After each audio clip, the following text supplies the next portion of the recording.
আলহামদুলিল্লাহ, লাখ কোটি শুকরিয়া সে মহান রবের দরবারে, যিনি আমাদের সকলকে সুস্থতার নিয়ামত, অনেক হায়াতের নিয়ামত দান করে এই সিরাত মাহফিলে ধৈর্য সহকারে আমাদের সকলকে বসে এই আলোচনা করার ও শোনার সুযোগ করে দিয়েছেন। সকলে মালিকের দেওয়া জবান দিয়ে শুকরিয়া আদায় করছি, বলছি আলহামদুলিল্লাহ। জানতে চাচ্ছি আজকের এই মাহফিলে আসতে পারে খুশি না বেজার? যদি হয়ে থাকেন খুশি, আওয়াজ দিতে হবে বেশি, দিব তো ইনশাআল্লাহ। যদি আওয়াজ হয় বেশি, আমার রব হবেন খুশি। যদি আওয়াজ হয় বেশি, আর আমার রব হবেন খুশি, আর আমাদের সকলকে বানাইয়া দিবেন জান্নাতুল ফেরদাউসের অধিবাসী। বলুন না সুবহানাল্লাহ।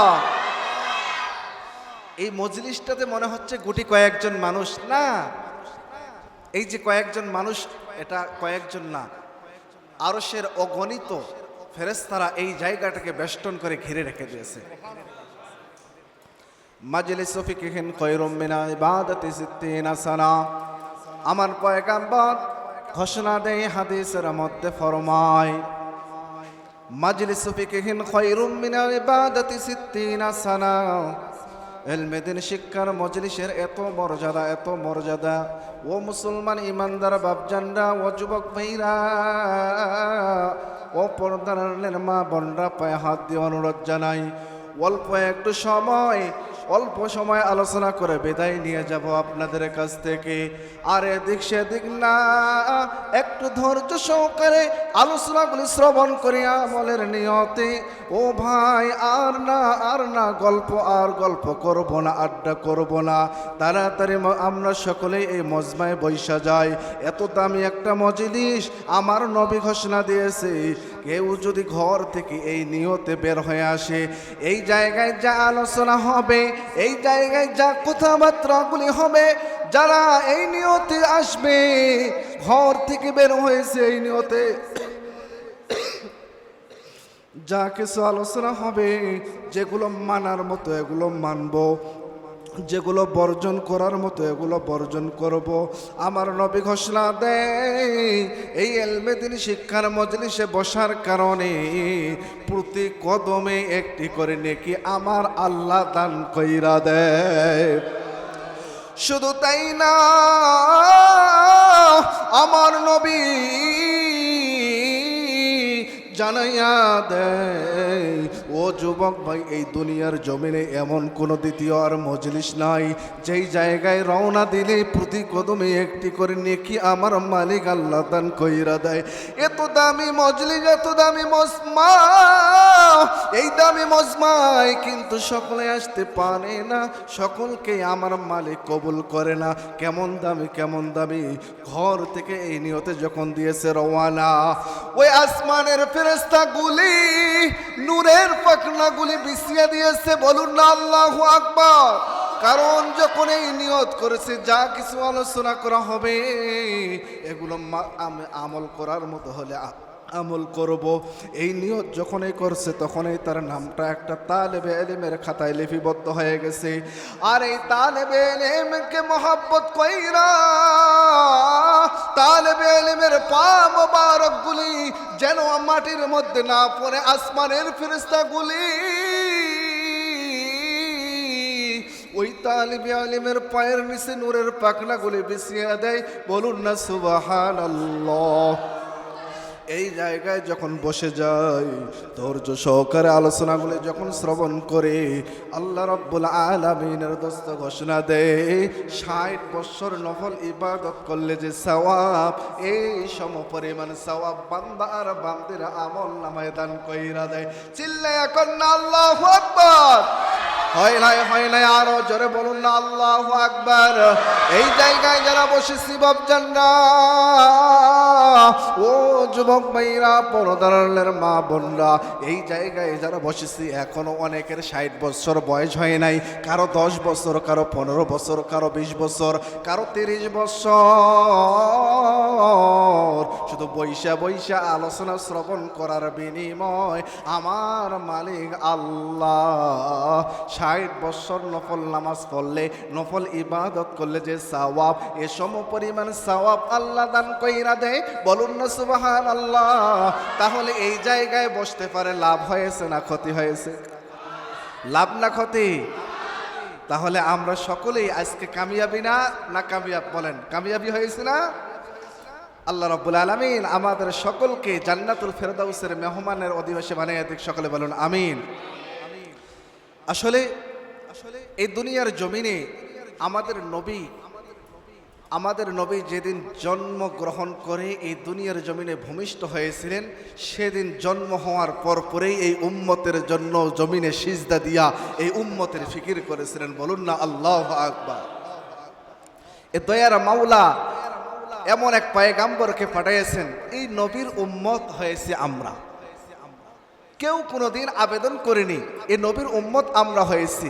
এখন আমরা দীর্ঘক্ষণ বিভিন্ন আলোচনা শুনেছি। সংক্ষেপে এই সিরাত মানে কি, এই নবীর জীবনী, নবীর কান কেমন, নবীর নাক কেমন, নবীর দাঁত কেমন, নবীর চেহারা কেমন, তার কার্যাবলী কি, এটাই হলো নবীর সিরাত। কথা বলেন ঠিক কিনা? এটাই হলো নবীর সিরাত। আমি যে আয়াতে কারিমা তেলাওয়াত করেছি, এই আয়াতের মধ্যে আল্লাহ তাআলা ঘোষণা করতেছেন, আল্লাহর পয়গাম্বরকে বলতেছেন, কুল, হে নবী আপনি বলে দিন, আপনি জানাইয়া দিন, ইন কুনতুম তুহিব্বুনাল্লাহ, নবী আপনি জানাইয়া দিন আপনার উম্মতদেরকে, আমার বান্দা আর বান্দিগুলিনে জানাইয়া দিন, তারা যদি আমি রবকে ভালোবাসতে চায়, আমি রবকে মহব্বত করতে চাই, তারা যেন আপনি নবীর ইত্তেবা করে, আপনি নবীর অনুসরণ করে, আপনি নবীর অনুকরণ করে। আল্লাহ রাব্বুল আলামিন সুন্দর করে তার নবীকে এইভাবে জানাইয়া দেয়, আপনি নবীকে যদি কেউ অনুসরণ করে, ফাত্তাবিউনি ইউহিব্বুকুমুল্লাহ, তাহলে আমি রবকে ভালোবাসতে হবে না, আমি রব নিজেই ওই বান্দা আর বান্দীদেরকে ভালোবাসবো। বলুন না সুবহানাল্লাহ। ইউহিব্বুকুমুল্লাহ,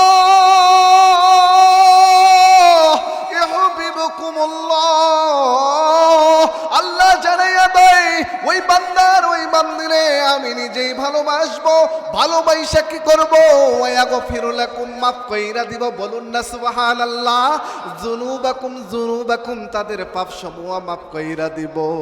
এই জায়গায় যারা বৈশা আছে, আমি হুজুর পর্যন্ত বুকে হাত দিয়ে বলতে পারবো না যে আমার জীবনে কোনো গুনাহ নাই। কেউ কি বলতে পারবো না? কেউ বলতে পারবো না। আমার আল্লাহ পুরায়াতে জানাইয়া দেয়, ওমা আতাকুমুর রাসূলু ফাখুযু ওমা নাহাকুম আনহু ফান্তাহু, আমার নবী যা দিয়ে গেছে তা গ্রহণ করো, যা নিষেধ করেছেন তা বর্জন করো। ও বাপজানরা, যুবক ভাইরা, আজকে নবীকে মহব্বত করি, নবীরে ভালোবাসি, অনেক স্লোগান এই দেই আশিকে রাসূল। কথা বলেন ঠিক কিনা? এই নবী সুপারিশ কইরা তার উম্মতদেরকে আল্লাহর কাছে উপস্থাপন করবে, সুপারিশ কইরা জান্নাত পর্যন্ত নিয়ে যাবে। একজন ব্যক্তি তখনই সুপারিশ করবে যখন ওই ব্যক্তির সাথে তার সম্পর্ক ভালো হবে। কথা বলেন ঠিক কিনা? সম্পর্ক যদি ভালো না হয়, কোনো সময়ের জন্য দেখবেন, যদি ওই যে পাসপোর্ট বানাইতে দিয়েছেন, পুলিশ ভেরিফিকেশন যখন করতে আসে, সম্পর্ক যদি পাশের বাড়ির সাথে একটু খারাপ হয়, পুলিশ ভেরিফিকেশন কিন্তু খারাপ রিপোর্ট, ব্যাক রিপোর্ট যায় কিনা? তদরূপভাবে আমার নবীর সাথে যদি মহাব্বতের মধ্যে একটু ত্রুটি থাকে, আমার নবীর সাথে ভালোবাসা সঠিকভাবে যদি না হয়, তাহলে কেমনে ওই নবীর সুপারিশের আশা করি, কেমনে নবীর উম্মত দাবি করি? ও যুবক ভাই, তুমি কি মরবা না? তুমি তো মনে করে নিয়েছো আমার কেবল বয়স হয়েছে 15 বছর, আমার এখন মেলা সময়। কথা বলেন ঠিক কিনা? আমার দাদুর গাল ছইলা গেছে, দাদু এখন মারা যাবে। না রে ভাই, না, এই যে ঘর থেকে বের হয়েছো, রওনা দিয়েছো, তুমি যাবা বাস স্ট্যান্ডে, তুমি যাবা কলেজ মোড় থেকে সুন্দর করে ওই যে বাসের হাট কিংবা 10 মাইলে, ঘর থেকে মারে মা বইলে ডাক দিয়ে চলে গেছো, ফিরে আসে আর মারে মা বলে ডাকতে পারবা কিনা কোনো গ্যারান্টি নাই। আছে কি? এই গ্যারান্টি যদি না থাকে, তাহলে কেমনে তুমি এই জবান দিয়ে মিছা কথা বলো? আমার নবী কোনো দিনের জন্য মিথ্যা কথা বলে নাই, আমার নবী কোনো দিনের জন্য এই জবান দিয়ে ফাইসা কোদা বের করেনি, আমার নবী কোনো দিনের জন্য এই জবান দিয়ে কাউকে গালিগালাজ করেনি, আমার নবী এই জবান দিয়ে কিন্তু কোনো দিনের জন্য সিগারেট, গাঁজা, ইয়াবা, ডাইল সেবন করে নাই। ও যুবক ভাই, তুমিও তো এই নবীর উম্মত, আমিও তো এই নবীর উম্মত, কথা বলেন ঠিক কিনা? ও যুবক ভাই, কেমনে কেমনে আমার নবীরে কষ্ট দাও। হায়রে আমার নবীর সুন্নাহ দাড়ি, এত সুন্দর দাড়ি, যার মুখে দাড়ি থেকে হায়রে মুখের মধ্যে নুরানি নুরানি চেহারার একটা ভাব, কথা বলেন ঠিক কিনা? আমার নবী নিষেধ করেছে সুন্দর করে আমরা বেলেট খোর লাগাইয়া দেই। খেয়াল করে দেখবেন পাশের বাড়ির বন্ধুর সাথে যদি একটু কথা কাটাকাটি হয়, দেখবেন বন্ধুর সাথে কথা কাটাকাটি হয়েছে তো বন্ধু রাগ করে তোমাকে আমাকে মার দেওয়ার প্রস্তুতি গ্রহণ করে, কথা বলেন ঠিক কিনা? আমার নবীর কলিজায় আঘাত দিয়ে আমি আমার নবীর সুপারিশ পাওয়ার আশা কেমনে করি রে ভাই? হায়রে আমার নবীরে জারস বলে গালি দেয়, আমার নবীকে নিয়ে ব্যঙ্গ করে কেমনে কেমনে। ওই যে রিক্সা চালকের স্ত্রী, নতুন বিবাহ হয়েছে, তার স্বামী রিক্সা চালায় জন্য ঘর থেকে যখন বের হবে, স্বামীর হাতটা ধইরা বলে, ও স্বামী, তোমারে বড় মহাব্বত করি, তোমারে বড় ভালোবাসি। স্বামী যখন রিক্সা চালাইয়া আবার ঘরের মধ্যে প্রবেশ করে, তখনও কয়, স্বামী তোরে আমি খুব ভালোবাসি। এইভাবে খালি ভালোবাসার স্লোগান দিতেই থাকে দিতেই থাকে। হঠাৎ একদিন স্বামী রিক্সা চালাইতে চালাইতে ওই রাস্তার মধ্যে অ্যাক্সিডেন্ট হয়ে ওই রাস্তার মধ্যে পড়ে আছে। অ্যাক্সিডেন্টের খবর তার স্ত্রীর কান পর্যন্ত পৌঁছে গেছে। স্ত্রীর কান পর্যন্ত যখন পৌঁছে যায়, স্ত্রী ওই স্বামীর কাছে দৌড়িয়া যায়। দৌড়িয়া যাইয়া স্বামীকে সেই জায়গাও গিয়া বলে, স্বামী তোমারে ভালোবাসি। বলেন তো স্বামী রাগ করবে না খুশি হবে? রাগ করবে না খুশি হবে? খুশি হবে। হ্যাঁ, ওই জায়গায় তার তো ছাল চামড়া উঠে একাকার হয়ে গেছে। এখন তো তার চিকিৎসার ব্যবস্থা তাড়াতাড়ি করার দরকার, রক্ত কেমনে বন্ধ হয় সেই প্রস্তুতি গ্রহণ করার দরকার, তাকে মেডিকেলে নিয়ে যাওয়ার দরকার, কথা বলেন ঠিক কিনা? এইটাই তো ভালোবাসার বহিঃপ্রকাশ। খালি মুখে মুখে স্লোগান দিচ্ছে, স্বামী গো তোমারে বড় ভালোবাসি, স্বামী ঠাস করে গালের মধ্যে বসাইয়া দিয়েছে, কথা বলেন ঠিক কিনা? আমাদের অবস্থাও তো দূর হয়েছে, ভালোবাসি ভালোবাসি আশিকে রাসূল দাবি করি, কিন্তু নবীর সুন্নাহ মানি না মানি না মানি না, কথা বলেন ঠিক কিনা? আমার নবীকে নিয়ে ব্যঙ্গ করে কিন্তু প্রতিবাদ কেউ করতে যাই না। আমার নবীকে গালি দেয়, আমরা কেউ প্রতিবাদ করতে যাই না। আমার নবীর কলিজায় আঘাত দিচ্ছি দাড়িতে খুর লাগাইয়া, হায় রে আমার একটুও জান কাঁপে না। এইটাই কি ভালোবাসার প্রমাণ? ওই রিক্সা চালকের স্ত্রীর সাথে আপনার একেবারে হুবাহুব মিলে গেছে, কথা বলেন ঠিক কিনা? সুতরাং মুখে মুখে ভালোবাসার স্লোগান দিয়ে লাভ নাই।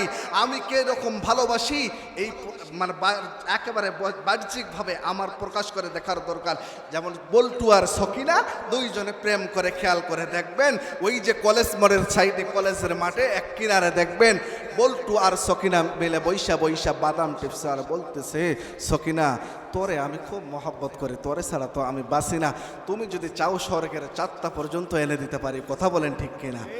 বল্টু দেখবেন সকিনা যেই কালার পছন্দ করে সেই কালারের সেই রঙের জামা তার গায়ের মধ্যে লাগাই দেয়, কথা বলেন ঠিক কিনা?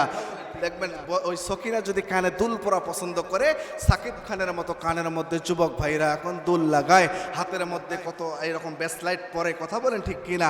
চুলগুলো এলোমেলো সুন্দর করে দেখবেন, দুই সাইডে নাই, উপরে একেবারে পাখির বাসার মতো, কথা বলেন ঠিক কিনা? তো দেখেন দুনিয়ার জমিনে সকিনাকে পছন্দ করে, সকিনাকে ভালোবাসে, তো সকিনা যে কালার যে রং পছন্দ করে ভালোবাসে, তো বল্টু সেই কালার লাগাইছে। ওই সকিনার দাম বেশি না, আমার নবীর দাম বেশি। তাহলে ও যুবক ভাই, আমার নবী তোমাকে সুন্নতি লেবাসের কথা বলেছে, তোমার চেহারার মধ্যে সুন্নতি লেবাস নাই। বল্টুরা এখন সুন্দর করে টাইট ফিটিং প্যান্ট পরে, কথা বলেন ঠিক কিনা, গেঞ্জি পরে নামাজে আসে। আর দেখবেন খেয়াল করে নামাজে যখন আসে সুন্দর করে রুকুতে যাবে, তো রুকুতে যাওয়ার সময় এরকম করে গেঞ্জি টানবে, এরকম করে গেঞ্জি টানে, টানে কিনা। রুকুতে গিয়েছে, অল্প কিছু পিছনের ফাটা বের হয়ে গেছে, সিজদায় গিয়েছে, মাশাআল্লাহ। খেয়াল করে দেখবেন আমি তো ইমাম সাহেব, ফরজ নামাজ পড়ে পিছনে চলে যাই, সুন্নত নফল নামাজগুলো আমার মহাব্বতের ভালোবাসার যুবক ভাই, আমার মুরব্বী বাবারা কেমনে পড়তেছে দেখি, ত্রুটি বিচ্যুতি থাকলে তাদেরকে একা একা সংশোধন করে দেই, এই লক্ষ্যে পিছনে চলে যাই। দেখি যুবকরা গেঞ্জি আর হাফ শার্ট পরে আর টাইট একটা প্যান্ট পরে, বসতে গেলে যেন ফাটে না যায়, হাই রে হাই, এরকম প্যান্ট তারা পরে। কি ফাটে না যায় না ফাটে যায়? কোনটা? এমন প্যান্ট পরছে, তো দেখবেন সিজদায় যাওয়ার সময়, রুকুতে যাওয়ার সময় এইভাবে টানছে, পরছে তো ছোট কাপড়, টানে কি লাভ? টানে কোনো লাভ আছে? সিজদায় গেছে, পিছনের ফাটা একেবারে বের হয়ে গেছে, সতর খুলে শেষ, সতর নাই, তাহলে এ নামাজ কি হবে? আমার নবী এ শিক্ষা দেয় নাই, ও যুবক ভাই, রাস্তার মোড়ে অ্যাক্সিডেন্ট হয়ে তুমি আমি যদি ইন্তেকাল করি, রোড অ্যাক্সিডেন্টে যদি আমার দুর্ঘটনায় যদি আমার মৃত্যু হয়ে যায়, ও যুবক ভাই, আমার সতর সব শেষ হয়ে যাবে। এই জন্য সুন্নতি লেবাস, আমার নবীর ভালোবাসা বৃদ্ধি করে আমার দেহের মধ্যে যেন সুন্নতি লেবাস থাকে, যেন লোকে বুঝে এটা উম্মতে মুহাম্মাদি, লোকে যেন বুঝে এটা মুসলমান। আমার মুখের দাড়ি দেখে দেখে লোকে যেন বলে, লোকে যেন বুঝে এটা উম্মতে মুহাম্মাদি, এটা নবী প্রেমিক। অপরিচিত জায়গায় গিয়ে যদি ইন্তেকাল হয়ে যায়, লোকজন দেখবেন গোসল করাইয়া সুন্দর করে জানাজার ব্যবস্থা করবে।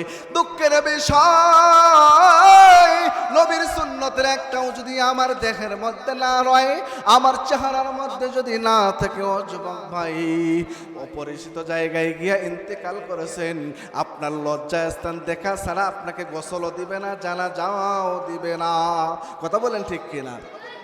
এই জন্য আমি এই এলাকার এই মহল্লার বাপজানদেরকে, যুবক ভাইদেরকে, মাদেরকে অনুরোধ জানাই, মা, আমাদের ঘরে ঘরে সালামের প্রচলন নাই। আমার নবী শিক্ষা দিয়েছে, আমার নবী শিক্ষা দিয়ে গেছে, কোন সত্য সোনামণিগুলোকেও আমার নবী আগে আগে সালাম দিতেন। হাই রে, আমার সন্তানগুলি সালাম দিতে চাই না, সালামের শিক্ষা দিয়ে আমরা দেইনি। শুধু তাই না, ও মা, ও যুবক ভাইরা, স্বামী তার স্ত্রীকে সালাম দিতে লজ্জা পায়, স্ত্রীও তার স্বামীকে সালাম দিতে লজ্জা পায়, কথা বলেন ঠিক কি না। অথচ সালাম দিলে কত নেকি বলেন, জানেন না আপনার কত নেকি? যে আগে সালাম দিল কত নেকি পেয়ে গেল? 90 নেকি পেয়ে গেল। অথচ আমরা সালাম দিতে বকিলাতি আর কৃপণতা করি। যেহেতু সিরাত মাহফিল, নবীর শিক্ষা, নবীর সুন্নাহ, এগুলো আমাদের জানার দরকার আছে না নাই? এই জন্য সালামের প্রচলন ঘটাবো। আমার মা আর বোনরা, আমার মা আর বোনরা, এরা বড় মানে ভালোভাবে সালাম দিতে পারে। স্বামীকে সালাম দিতে যদিও বা লজ্জা লাগে, কিন্তু আশা ঠেঙ্গা মারা বহুমুখী আর যত সংস্থা আছে, গ্রামীণ ফোন, হ্যাঁ, যত সমিতি আছে, এই স্যাররা যখন সপ্তাহে সপ্তাহে আসে, সুন্দর করে সাজুগুজু কইরা তাদের গায়ে গায়ে লাগিয়ে দিয়ে বলে, স্যার সালাম আলাইকুম, সালাম আলাইকুম, কথা বলেন ঠিক কিনা? মিথ্যা কথা কইলাম? এইভাবে তারা সুন্দর করে আশা ঠেঙ্গা মারা বহুমুখী স্যারদেরকে সালাম দিবে, কিন্তু স্বামীদেরকে সালাম দিতে চাই না। পায়ে হাত দিয়ে অনুরোধ জানাই, ও মা, আল্লাহর রাসূল সাল্লাল্লাহু আলাইহি সাল্লাম তাদের স্ত্রীদেরকে সালাম দিতেন, স্ত্রীরাও আল্লাহর রাসূলকে সালাম দিয়েছেন। এই সালাম দিলে মুহাব্বত। লিল্লাহে তাকবীর, নারায়ে তাকবীর। প্রধান বক্তার আগমন, প্রধান বক্তার আগমন। যেহেতু মেহমান চলে আসছে, আসলে বসে রাখে কথা বলাটাও একটা বেয়াদবি। যে কথা বলতেছিলাম, সালামের প্রচলন। আমরা যে সমস্ত বাচ্চাগুলো প্রযোজনে অংশগ্রহণ করেছিলাম, তারা আমরা এক সাইডে আসে বসি। যারা প্রযোজনে অংশগ্রহণ করেছি, তারা আমরা এক সাইডে চলে আসি। প্রযোজক প্রতিযোগিতায় যে সমস্ত বাচ্চাগুলো অংশগ্রহণ করেছি, আমরা চলে আসি। এই জন্য মা, ও মা, সালামের প্রসার ঘটাবো আমরা। আল্লাহ রসুল সাল্লাল্লাহু আলাইহি সাল্লাম পর্দার কথা বলেছেন, পর্দা অনুযায়ী জীবন আমরা পরিচালনা করার চেষ্টা করব। মা, তোমার দামি জিনিসগুলো তোমার স্বামীর হক, এগুলো কিন্তু পরপুরুষের জন্য না। আমাদের ঘরের মেয়েরা এখন 12, 13, 14 বছর বয়স যখন হয়ে যাচ্ছে, আমাদের মেয়েদেরকে এখন জিন্সের প্যান্ট পরাইয়া, চুলগুলো এলোমেলো করাইয়া, রাস্তার মনে মনে করে আমরা ঘোরাঘুরি করে নিয়ে চলাচল করাচ্ছি। ও মা, আমার ঘরের মেয়েটার এইভাবে পোশাক পরিধান করাইয়া ঘোরাঘুরি করা কিন্তু ঠিক না। এই জন্য পায়ে হাত দিয়ে অনুরোধ জানাই, মা, নামাজ পড়াও যেরকম ফরজ, রোজা রাখাও যেরকম ফরজ, পর্দা করাও তেমন ফরজ। আমার যুবক ভাই যারা রয়েছে, আমার মুরব্বী বাবা যারা রয়েছে, ও বাপজানরা পায়ে হাত দিয়ে অনুরোধ জানাই, ও বাপজানরা পায়ে হাত দিয়ে অনুরোধ জানাই, ঘরের মেয়েগুলিকে, ঘরের স্ত্রীগুলিকে একটু করে আমরা অবশ্যই পর্দার জন্য তাগিদ দিব ইনশাআল্লাহ। আমার নবী ঘোষণা দেয়, মান আহাব্বা সুন্নতি ফাকাদ আহাব্বানি ওয়া মান আহাব্বানি কানা মাই ফিল জান্নাহ। যে ব্যক্তি আমার সুন্নতকে আঁকড়ে ধরলো, আমার সুন্নতকে মহব্বত করলো, সে আমাকে মহব্বত করলো। এটা আমার নবীর কথা। নবীর সুন্নাহ কি? নবীর সুন্নাহ হলো কেমনে নবী খানা খাইতেন, নবী ওইভাবে খানা খাওয়া। নবী কেমনে ঘুমাইতেন, এভাবে ঘুমানো। নবী কেমনে হাঁটাহাঁটি করতেন, সেভাবে চলাচল করা। নবী কেমনে ব্যবসা করছেন, সেভাবে ব্যবসা বাণিজ্য করা। নবীর জীবন কেমনে পরিচালনা করছেন, ঠিক ওইভাবে জীবন পরিচালনা করাই হলো নবীর সুন্নাহ। আমরা প্রতি 5 ওয়াক্ত নামাজের আগে আগে অবশ্যই মেসওয়াক করব। এই মেসওয়াকটাও একটা সুন্নাহ। লিল্লাহি তাকবীর, নারায়ে তাকবীর। আজকের মাহফিলের প্রধান অতিথির আগমন, প্রধান অতিথি সাহেবের আগমন। যাই হোক, যে কথা বলতেছিলাম, এই জন্য আল্লাহ রসুল সাল্লাল্লাহু আলাইহি সাল্লামের সুন্নতকে যে আঁকড়ে ধরলো, আল্লাহর রসুল ঘোষণা দিয়েছে সে আমাকে মহব্বত করলো। আর যে আমাকে মহব্বত করলো, সে জান্নাতের মধ্যে আমি নবীর সাথে বসবাস করবে। বলুন না সুবহানাল্লাহ। মোরা খেজুর গাছের কথা আপনারা সকলেই শুনেছেন। বয়ান, মোরা খেজুর গাছের জবান ফুটে গেছে।